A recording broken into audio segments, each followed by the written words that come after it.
a été créé en 2011 à l'initiative de la Chambre de commerce et d'industrie d'Alençon, qui s'intéresse depuis 1996 au service à la personne, depuis en fait que ce secteur est ouvert aux entreprises et pas exclusivement réservé aux associations. Donc, ils ont commencé par la formation avec un institut des services à la personne pour professionnaliser cette activité. Et puis est née l'idée de créer une maison domotique en se disant que les nouvelles technologies allaient faire évoluer ces métiers. Et à partir de là, un certain nombre de partenaires sont venus, on s'est rendu compte qu'il fallait animer la filière sur le territoire.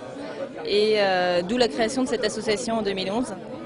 Et ensuite, suite à une étude, on s'est rendu compte qu'il y avait un vrai besoin des entreprises du territoire de pouvoir bénéficier des prestations d'un Living Lab. Donc on déploie un Living Lab au sein de Texapost.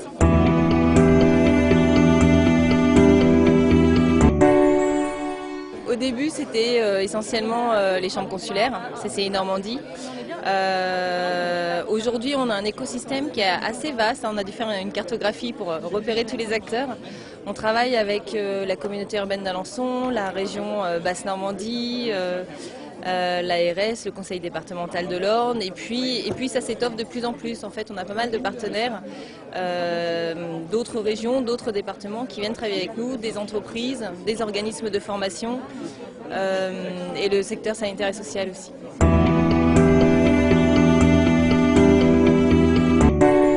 Le Living Lab est en déploiement aujourd'hui. Donc aujourd'hui, on a fait appel à un cabinet de conseil qui nous accompagne en fait dans la montée en compétences d'un recrutement qu'on a fait. C'est Hamza Iba qui est là-bas, qui a un poste d'animateur de Living Lab ou designer UX, en fait mettre en place des protocoles d'expérimentation pour proposer un service vraiment objectif et utilisable aux entreprises qui viendraient nous voir. On a créé également un club usager qui peut lui participer aux évaluations, mais également faire remonter des besoins qui a priori ne sont pas satisfaits, et à nous de trouver ensuite les acteurs qui pourraient relever le challenge et décider de travailler en co-conception avec ces usagers pour proposer des solutions à ces besoins non satisfaits.